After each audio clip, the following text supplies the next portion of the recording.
This is literally the last time in my life that I'm going to explain how I lost 47.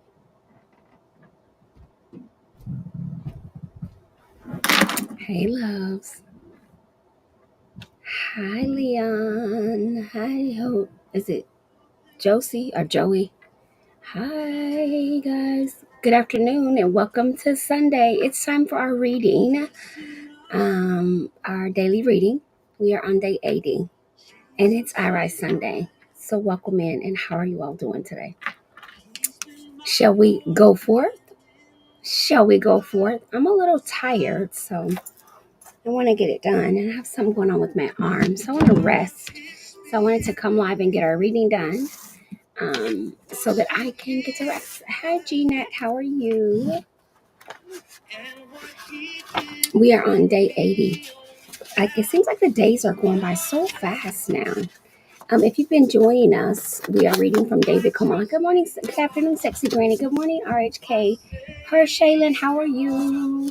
Miss Story, Charles Thompson, hello. I can't believe we're already on day 80, guys. We seem to be kind of floating along pretty quickly. So if you haven't got a chance to get the books, you can grab them from Amazon. We are David Coman, Fear Not. As you can see, I've been in this book for years. And after losing 479 pounds naturally, I basically am showing you some of the things that I've done to keep my mind in the game. And then the other book we're going to be reading from is going to be Melanie Beattie, Journey to the Heart. As with every I.R.I.S.E Sunday, I kind of jump right into our reading with it being Sunday so that you can get back to you and your family. But thank you so much for tapping the like button. Thank you for being here. And thank you for being in my space, Jacqueline and Sandra and Dots. Welcome in, welcome in, welcome in. If you're new to following me, Kimmy, hi, love, Aurora.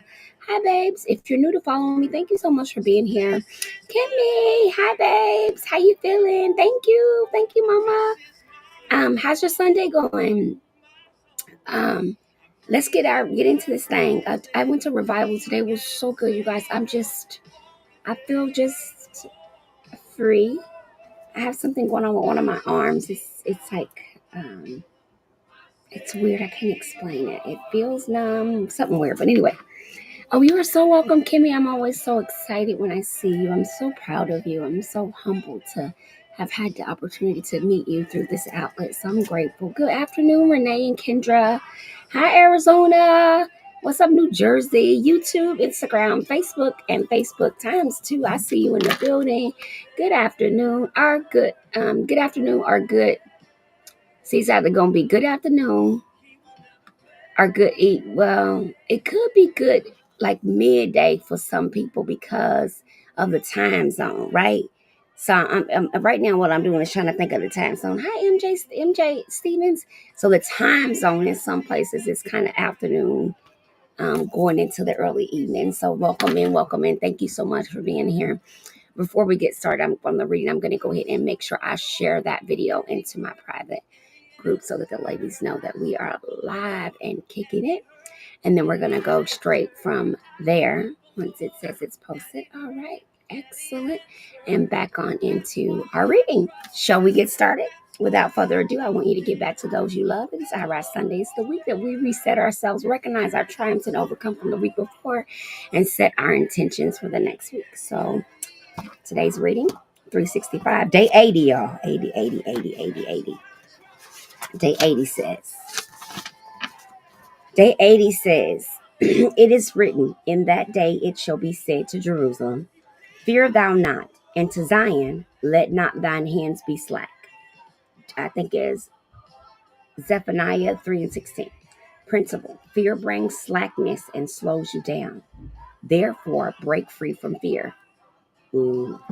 Fear brings slackness and slows you down. Therefore, break free from fear. Prayer. First prayer says, fear shall not keep me stagnant in my life in Jesus' name. Second prayer, fear shall no longer slow down my success in life in Jesus' name. So fear should no longer slow your success down. It's over. And fear shall not keep you stagnant. And if you felt yourself kind of doing the same thing for the same time for a long time, and you feel like you haven't switched it up or changed it up in a while, that is called stagnation. You know, as human beings, It's natural for us to want to be able to advance, to change and grow. But many of us become, it's not even complacent, because sometimes we can begin to think that where we are is all we can get, so we no longer pursue anything more than what we have. And so we work really hard to maintain this current status when maybe we're being called or challenged to grow to a deeper, higher level. But because we're comfortable and are safe in what we're already doing, we won't challenge ourselves. We won't enhance the possibilities to open to a broader or wider horizon, because we're so comfortable in the one we're in. Not a bad thing. It's just, for many of us, our stagnation is within us. It's inner. There's a fear keeping us from thinking, if I change this, what will happen? What will I lose if I do something different? Just because something isn't good doesn't mean it's bad enough for us to want to not be a part of it. We have become accustomed to living in pain. So the thought of not being in pain means we lose something. And many of us, our biggest fears is to lose something and to not be loved or wanted. So we would much rather stay in places where they may not treat us right. We may be in abusive, financially abusive relationship, emotionally abusive, physically abusive relationships. We may be even been relationships where we have been demeaned and degraded. But because we're afraid of not having any type of love, we'll accept that love and we'll be excited about the good times and ignore the bad times. Been there, done that. February 22nd. So what today is? Nope, it's February 23rd. Excuse me. February 23rd says, let power come gently. I was trying to see if I can find some of my glasses, y'all. Let power come gently. Let your powers emerge gradually, gently. Go gently on your path and look around. See what you have learned to define as power. See what with the eyes of your heart. You used to think you were powerful when you resisted your emotions, when you held back and didn't express yourself. You thought power came from being who you thought you should be instead of who you are. Now you have learned only when you are who you really are can true power emerge. The powers that you've discovered are many. Your power to be decent, loving, and kind. Your power to heal, to be gentle, to comfort others. Your power to see and to know the truth. And at times, to see more than you can see with your eyes. Your power is to take your place in the dance of the universal love and let the universe dance for you. These powers these powers have been gifts. You've seen them, you understand them, you know they're real. The choice to embrace, I can't see, I'm sorry. The choice to embrace and use them is yours. So the quote, or the last part, says, these powers have been gifts. You've seen them, you understand them, you know they're real. The choice to embrace them and use them is yours. Wow, that's pretty serious. Because it says, we used to think we were powerful when we resisted sharing how we really felt about something. It says, when you held back and didn't express yourself, you thought power came from being who you thought you should be instead of who you are. Now you have learned that only when you are who you are can true power emerge. I know a lot of people say, I didn't say nothing because I didn't want to tell nobody how I feel. And what happens is, it's like, one time you shut your voice down to something serious, you begin to shut your voice down to everything serious. And so for years and years and years, people will be doing things and saying things that you never liked, but because your voice was taken long ago, you don't feel the energy or need to speak on it. But the problem is, because you haven't spoke on it, people have misread your emotions or feelings about that thing.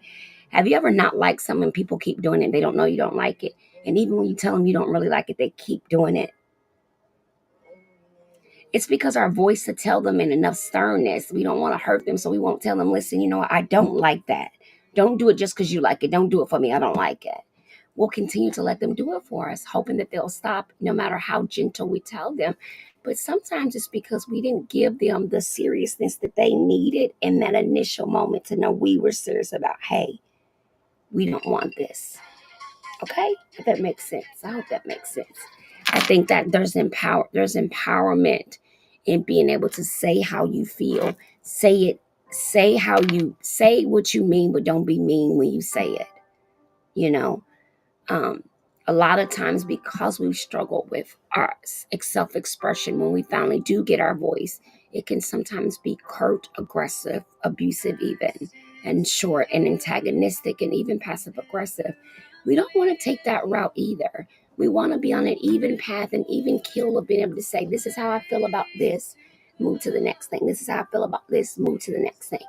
We don't want it to make it where people are afraid to hear our feelings and we're afraid to hear others' feelings, or we're afraid to share our own or listen to others' feelings. So it's all makes a difference. You know, a lot of us talk about I want this and I want that, but we're not willing to change who we are for those things. We want a elevated relationship, but we're not willing to elevate how we think in order to be in an elevated relationship. We have all these accolades we want our partner to have, but we ourselves don't have those actual accolades, right? Like, oh, I want to be treated like a queen. Well, most people want to be treated like a queen. You probably want to have some type of mentality of treating your man like a king, right? Because we want to be able to match that energy. Hi, grandmother. Thank you. We want to be able to consistently match that energy, right? Like if you have a good best friend and your best friend go hard for you, your best friend wants you to go hard for her, right? So it's that equilibrium of giving and taking, the equalness of validating or bringing forth your strength. Your strength might not be cooking. Your strength might be organizing. So maybe your friend cooks for you all the time. Well, maybe you can say, hey sis, I want to come over and organize your craft room for you. I don't know. But sometimes we try to match energies of what others do for us, and it ain't our gift. So that's the other trick of this. We say what we mean what we say, and then we make sure we're doing what is validating to us. As it says, we're letting our actual power and energy emerge and not something else, not the false version of who we are, because because we think that's who we should be. I was able to sustain almost 500-600 pounds on my body because I was more focused on who people thought I should be and not who I really was. I was not all those things that people thought. I was actually something totally opposite. And it was only for me discovering who I truly was on the inside, which had nothing to do with weight loss in the end, that I was able to not only lose 479 pounds, but continue to sustain that now 10 years in the game. You know, the thing about changing the way you actually think and structure your thought processes is hard.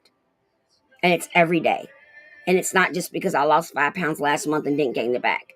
It's a constant grind, consistently, daily, evaluating how I think, how I feel, how I'm judging things and looking at things. Because I'm always 2 minutes from being in the middle of a circumstance.